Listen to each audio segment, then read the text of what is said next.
Hello అండి. Welcome to our channel. నేను మీ సిరి. ఈరోజు మనం చెప్పుకోబోయే కథ ధరణి కళ్యాణం పార్ట్ 21. నిజమే కదా అన్నాడు గగన్ దగ్గరగా వచ్చి. లేదండి లేదు, మిమ్మల్ని ఇష్టపడే పెళ్లి చేసుకున్నాను. నిజంగా మీరంటే ఇష్టం కంగారుగా చెప్పేసింది ధరణి. నీ ప్రవర్తనలో నీ మాటలో నాకెప్పుడూ అలా అనిపించలేదు. అవసరాలు చూస్తావు అంతే అన్నాడు. ధరణికి ఇక మాటలు రాలేదు. మౌనంగా అతన్నే చూస్తూ ఉండిపోయింది. ఆ రోజు మాట్లాడవా అని అతను ఎందుకన్నాడో ధరణికి అర్థమైంది. తన నుండి అతను ఏం ఎక్స్పెక్ట్ చేస్తున్నాడో మెల్లిమెల్లిగా అర్థమైంది. అతని నుంచి తను ఎక్స్పెక్ట్ చేసేది అతనికి చెప్పలేకపోతుంది. ఆమె ఎక్స్పెక్ట్ చేసే మార్పు అతనిలో రావాలి అంటే ఆమె వల్లనే అవుతుంది. అది జరగాలి అంటే అతని ఎక్స్పెక్టేషన్స్కి అనుగుణంగా ఆమె మారాలి. నేను రిజర్వ్డ్ టైప్ అండి అంది చిన్నగా తలదించుకుని. అయినో, నీలాంటి అమ్మాయిని ఇంతవరకు చూడనే లేదు నేను. సంథింగ్ స్పెషల్ ఉంది నీలో, అదే నాకు నచ్చింది అన్నాడు గగన్. ఆమెకే తెలియకుండా ఆమె పెదవులు విచ్చుకున్నాయి అతని మాటలకి. నాకు ఇలాంటి సిల్లీ డిస్కషన్ నచ్చవు. నీకేదైనా అడగాలి అనిపిస్తే అది అడిగే, నా దగ్గర నాంచకు. ఐఎమ్ యువర్ హస్బెండ్ అన్నాడు ఆమె నడుము చుట్టూ చేతులు వేసి దగ్గరికి లాక్కుంటూ. నిలువుగా తల ఊపింది ధరణి. నాకు ఇప్పుడు నిన్ను కిస్ చేయాలని అనిపిస్తుంది. Your my wife. ఇందులో తప్పేం లేదు కదా. ఆమె భుజం మీద ముద్దు పెట్టాడు. అతని గరుకు మీసాల గిలిగింతలకి ఒళ్ళు పులకరించగా కళ్ళు మూసుకుంది ధరణి. నువ్వు కూడా నీకు అనిపించినప్పుడు ఇలా ఎప్పుడైనా చేయొచ్చు అని ఆమె మెడవంపులో పెదవులతో రాస్తూ అన్నాడు. ఊహు ఊహు అంది ధరణి. ఆమెను అలా టీజ్ చేయడం అతనికి బాగా నచ్చింది. అంటే నీకెప్పుడు అలా అనిపించలేదా అని అడిగాడు గగన్. కాదు కాదు అంది ధరణి. అయితే అనిపించలేదన్నమాట. అనిపించిందన్నమాట. ఏమనిపించింది అంటూ ఆమె పెదవులను అందుకున్నాడు. అతని నడుము చుట్టూ చేతులు వేసి అతని టీషర్ట్ని గట్టిగా పట్టుకుంది. ఆమె తన చర్యలకు స్పందిస్తుంటే అతనికి నచ్చింది. మెల్లిగా ఆమె పెదవులని వదిలాడు. గగన్. ఆమె మాత్రం అతన్ని వదల్లేదు. కళ్ళు మూసుకొని ఉంది. ధరణిని చూస్తే చిత్రంగా అనిపిస్తుంది అతనికి. ధరణి, ఓపెన్ యువర్ ఐస్ అని అన్నాడు గగన్. మెల్లిగా కళ్ళు తెరిచి అతన్ని చూసింది. అతన్ని చూడలేకపోతోంది ధరణి సిగ్గుతో. మమ్మీ వాళ్ళు మన కోసం ఎదురు చూస్తూ ఉంటారు. త్వరగా రెడీ అయి వస్తే కిందకి వెళ్దాం అన్నాడు సన్నటి నవ్వు పెదవుల మాటున దాచేస్తూ. అదేంటి, అత్తయ్య వాళ్ళు లేరు అన్నారు కదా. అందుకే కదా నేను నిదానంగా ఉన్నాను. ఇప్పుడెలా, ఏమనుకుంటారు అని గగన్ను వదిలి గదిలోనే అటూ ఇటూ తిరిగింది ధరణి. ఐ డోంట్ నో అని భుజాలు ఎగరేశాడు గగన్. గగన్ని చూసింది. కోపంలో ధరణి ముఖం ఎర్రగా మాయపోయింది.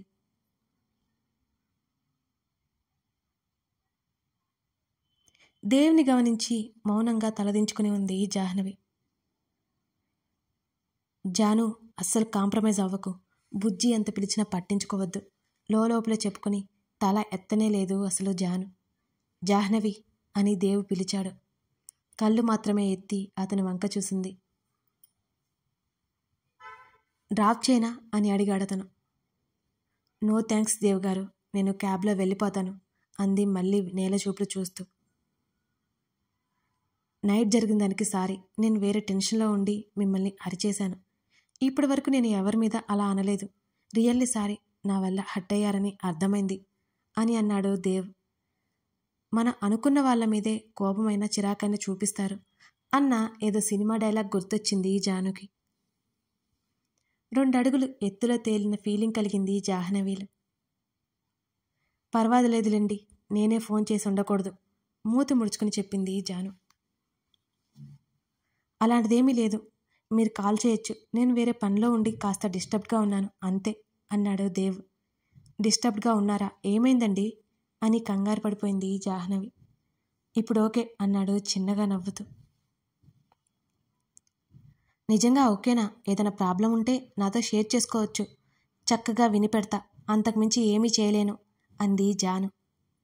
ఆమె మాటలకు నవ్వాడు దేవ్. జాహ్నవి కూడా చిన్నగా నవ్వింది.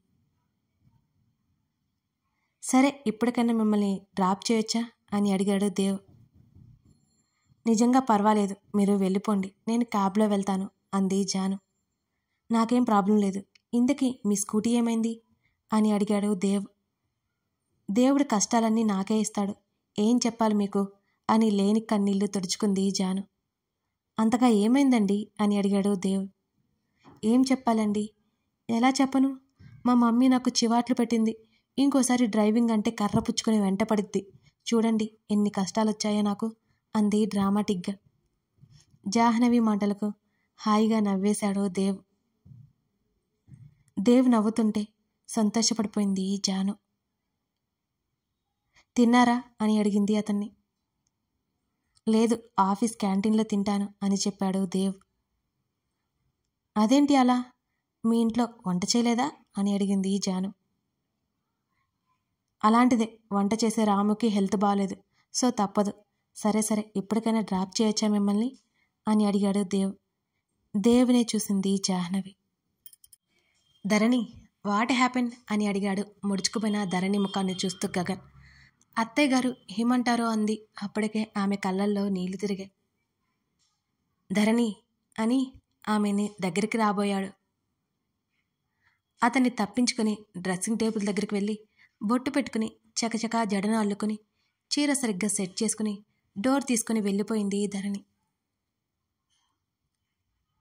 గగన్కి తెలియకుండా నవ్వు వచ్చేసింది. హాయిగా నవ్వుకున్నాడు. అదే టైంలో ధరణి కంట్లో నీళ్లు చూసి గిల్టీ ఫీలింగ్ కలిగింది. 5 నిమిషాల తర్వాత మళ్ళీ గదిలోకి వచ్చింది ధరణి.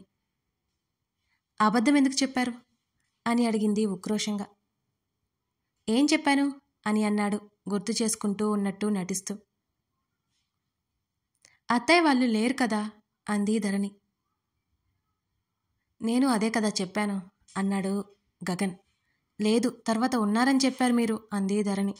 ఒక్కసారి గుర్తు చేసుకో, ఉన్నారని చెప్పలేదు, మన కోసం ఎదురు చూస్తూ ఉంటారని చెప్పాను. అంటే నువ్వు త్వరగా రెడీ అవ్వవేమో, ఆలోపు మమ్మీ వాళ్ళు వస్తారేమో, అదే కదా నేను చెప్పింది అని భుజాలు ఎగరేశాడు గగన్. గగన్ సమాధానానికి నోరు తెరిచి చూసింది ధరణి అతని వంక. ఆమె పెదవుల మీద మరోసారి ముద్దు పెట్టుకుని ఐఎమ్ హంగ్రీ అన్నాడు. ఆమె నడుము చుట్టూ చేతులు వేసి కిందకి తీసుకెళ్లాడు. ఇంకా ఆశ్చర్యం నుంచి తేరుకోలేదు ధరణి.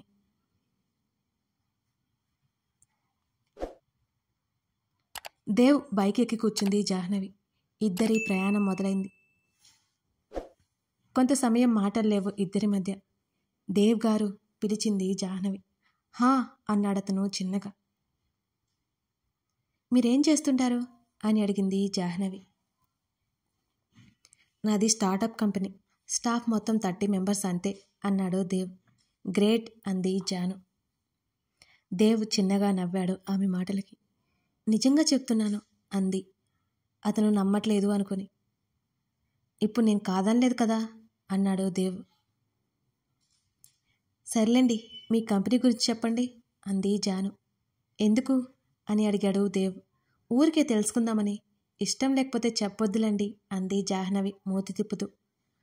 అదేం లేదు, సింపుల్గా చెప్పాలి అంటే మెసేజ్ సెల్ చేస్తాం అన్నాడు. అర్థం కాలేదు అంది అయోమయంగా. ఏదైనా షాప్స్ నుండి కానీ, స్కూల్స్ కాలేజ్ నుండి కానీ, ఇలా వేటి నుండైనా మెసేజ్ వస్తుంది కదా, అవి మా ద్వారానే వస్తాయి. చాలా తతంగా ఉంటుంది. మేము డీల్ మాట్లాడుకుని వర్క్ స్టార్ట్ చేస్తాం అని అన్నాడు దేవ్. వావ్, సూపర్ థాట్ మీది అంది సంతోషంగా. Thank you. తక్కువ ఇన్వెస్ట్మెంట్ మరియు అంత తక్కువ కాదు, నాకు కరెక్ట్ అనిపించింది, స్టార్ట్ చేశాను అన్నాడు దేవ్. మరి మీ ఫ్రెండు అని అడిగింది. నా ఫ్రెండా, సూర్య గురించా అని అడిగాడు కొంచెం తల తిప్పి చూస్తూ. హా అంది జాను. సూర్య, వాడికి బోల్డ్ రెస్పాన్సిబిలిటీస్. అంకుల్ కంపెనీస్ వాడే హ్యాండిల్ చేయాలి నుంచి. మినీ బిలినీర్ అనుకో అన్నాడు దేవ్. ఓహ్, మరి మీ పేరెంట్స్ అని అడిగింది. నాకు ఎవరూ లేరు చిన్నగా చెప్పాడు దేవ్. సారీ అంది దేవ్ గొంతులో బాధ పసిగట్టి. ఇట్స్ ఓకే, మీ ఆఫీస్ దగ్గరికి వచ్చేసాం. బైక్ స్టాప్ చేశాడు దేవ్. బైక్ దిగింది. వెళ్ళిపోవడానికి సిద్ధమవుతున్న దేవుని చూసి దేవ్ గారు అంది జాను. జాహ్నవిని చూశాడు దేవ్. ఫ్రెండ్స్, ఆమె చేతిని ముందుకు చాపింది. తటపటాయించాడు దేవ్. నేను మిమ్మల్ని పెళ్లి చేసుకోమని అడగట్లేదండి, ఫ్రెండ్షిప్ చేయమని అడుగుతున్నాను అని అంది నవ్వుతూ. నా ఉద్దేశం అది కాదు, నాకింతవరకు గర్ల్స్లో ఫ్రెండ్సే లేరు అని చిన్నగా అన్నాడు దేవ్. లోపల తెగ సంతోషపడిపోయింది ఈ జాను అతని మాటలకి. నేనున్నానుగా అని దేవ్ చేతిని పట్టుకుని తన చేతితో తనే కలిపింది. కాస్త ఆశ్చర్యపోయాడు దేవ్. బాయ్ దేవ్ గారు అని నవ్వుతూ చెప్పి వెళ్ళిపోయింది జాహ్నవి అతను అలాగే చూస్తుండగానే. ఆ రోజు సాయంత్రం దేవ్కి కాల్ చేసింది ధాత్రి. హాయ్ ధాత్రి అన్నాడు దేవ్. హలో దేవ్ గారు, ఎప్పుడు బయలుదేరుతున్నావు నువ్వు అని అడిగాడు దేవ్. రేపు ఎర్లీ మార్నింగ్. ఆంటీ అంకుల్తో మాట్లాడారా, ఏమన్నారు అని ఆతృతగా అడిగింది ధాత్రి. నువ్వేమీ కంగారు పడకు ధాత్రి, వాళ్ళకి ఓకే, నీకో సర్ప్రైజ్ ఉంది అని అన్నాడు దేవ్. ఏంటది దేవ్ గారు? నువ్వు హైదరాబాద్ చేరుకోగానే నీకు సర్ప్రైజ్ ఉంటుంది, వెయిటింగ్ ఫర్ దట్ అని అన్నాడు నవ్వుతూ. సరే సరే, మీకు ఈ విషయం చెబుదామని కాల్ చేశాను అంది ధాత్రి. థ్యాంక్ యూ సో మచ్ ధాత్రి, మరోసారి చెప్పి కాల్ కట్ చేశాడు దేవ్. ధరణిని మాలవిక తన పక్కన కూర్చోబెట్టుకుంది. బిక్కుబిక్కుమంటూ అత్తగారి పక్కన కూర్చుంది ధరణి. ఎదురుగా సోఫాలో ఉన్నాడు గగన్. కన్నా అని మాలవిక పిలుస్తుంటే మామ్ అన్నాడు గగన్. బెంగళూరులో ఏ ప్లేస్కి వెళ్ళారు అని అడిగింది మాలవిక. నో మామ్, ఎక్కడికి వెళ్ళలేదు అని అన్నాడు గగన్. వాట్? ధరణిని చూసింది మాలవిక. మౌనంగా తలదించుకుంది ధరణి. ధరణి నాతోరా అని అంది మాలవిక. భయపడుతూనే అత్తగారి వెంట నడిచింది ధరణి. డోర్ క్లోజ్ చేసి కూర్చో ధరణి అని అనగానే పక్కన కూర్చుంది ఆమె. ధరణి గంభీరంగా వచ్చింది. అత్తగారి స్వరం విని భయం పట్టుకుంది ధరణికి. ధరణి, ఏం జరుగుతుంది? కన్నాతో ఎక్కడికి వెళ్ళలేదా? అసలు హనీమూన్కి పంపింది ఎందుకు? సరదాగా గడిపి వస్తారనే కదా. ఏమైంది ధరణి, నిజం చెప్పు అని మాలవిక ఆప్యాయంగా అడుగుతుంటే ధరణి కంట్లో నుంచి కన్నీళ్లు జారిపోయాయి. నేను నిన్ను ఏమీ అన్నా, అసలు ఏం జరిగింది మీ ఇద్దరు అనుమానంగా అడిగిన అత్తగారిని చూస్తూ. మా ఇద్దరి మధ్య దూరం ఏమీ లేదత్తయ్య అని అంది ధరణి. మరి ఏమైంది? ఎందుకు ఏడుస్తున్నావు? భయపడకుండా చెప్పు, నేను కూడా ఒక ఆడపిల్లనే, ఆ తర్వాత అత్తయ్యని అంటూ ధరణి కళ్ళు తుడిచింది మాలవిక. ఏం చెప్పాలో అర్థం కాక మౌనంగా ఉంది ధరణి. గగన్ నిన్ను బాధ పెట్టాడా అని అడిగింది మాలవిక. అదేమీ లేదత్తయ్య, కానీ ఆయన ప్రవర్తన ఏమీ బాగోలేదు. భయపడుతూనే అత్తగారి వైపు చూసింది ధరణి. అంటే అని అర్థం కాకుండా అడిగింది ఆవిడ. నిజంగానే ఆవిడికి అర్థం కాలేదు. గగన్ ప్రవర్తన ఎలా ఉంటుందో పై పైన చెప్పింది ధరణి. మౌనంగా ఉండిపోయింది మాలవిక. అత్తయ్య గారు, ఆయన నేను దూరం పెట్టలేదు. కంగారుగా వణికే గొంతుతో చెబుతున్న ధరణిని చూస్తే జాలిగా అనిపించింది మాలవికకి. చూడమ్మా ధరణి, గగన్ చిన్నప్పటి నుంచి ఇక్కడ పెరగలేదు. 15 సంవత్సరాలు కూడా నిండకుండానే ఫారిన్ వెళ్ళిపోయాడు. వెళ్ళను అనే అన్నాడు. కొన్ని కారణాల వల్ల బలవంతంగా పంపించాల్సి వచ్చింది. కన్నాకి ఎదుటివారి ఫీలింగ్స్ పట్టవు. తనకు నచ్చిందే చేయడం అలవాటు. నువ్వే ఎలా మసులుకోవాలో చూపించాలి, సర్ది చెప్పాలి, పూర్తిగా నువ్వే దారిలో పెట్టాలి. ఇంతే చెప్పగలను. నువ్వు చెప్పే వరకు ఇవన్నీ తెలియదు నాకు. ఇంత మూర్ఖంగా ఉంటాడని నేను అనుకోలేదు అంది మాలవిక. అత్తయ్య, ఆయన చెడ్డవారు కాదు, నన్నేమీ ఇబ్బంది పెట్టలేదు. కానీ నేను కోరుకున్నట్టుగా నా భర్తగా లేకపోవడంతో బాధగా ఉంది. ఆయన చెడ్డవారు మాత్రం కాదు. ఈ వారం రోజుల్లోనే నాకు కాస్త మార్పు కనిపించింది. ముందు ముందు ఆయనకి నచ్చినట్టు ఉండాలి. ఆ తర్వాత ఆయనలో మార్పు కోసం ప్రయత్నం చేస్తాను అని ధరణి చెబుతుంటే లోపలే మెచ్చుకుంది మాలవిక. అత్తగారు ఎలా అర్థం చేసుకుంటారో అని భయపడిన ధరణికి అత్తగారి నుంచి ఊహించని రియాక్షన్ వచ్చేసరికి సంతోషపడిపోయింది. చాలా థ్యాంక్స్ అత్తయ్య, ఆవిడ చేతులు పట్టుకుని చెప్పింది ధరణి. ఆవిడ ధరణి తల నిమిరి, నీ చేతుల్లోనే ఉంది, నీ భర్తని నువ్వే మార్చుకోవాలి, కానీ గగన్ బాధపడితే నేను తట్టుకోలేను అందావిడ గంభీరంగా. తల ఊపింది ధరణి. నైట్ భోజనాలు అయ్యాక వెళ్ళిపోయింది ధరణి. అమ్మ నాన్నలతో కాసేపు మాట్లాడుతూ అక్కడే ఉండిపోయాడు గగన్. గదిలోకి వెళ్ళేసరికి నిద్రపోతూ కనిపించింది ధరణి. నిట్టూర్చి పక్కన పడుకున్నాడు అతను. నిద్ర పట్టలేదు అతనికి. ఆమెని దగ్గరికి లాక్కుని కళ్ళు మూసుకున్నాడు. కొంత సమయానికి నిద్రలోకి జారుకున్నాడు అతను.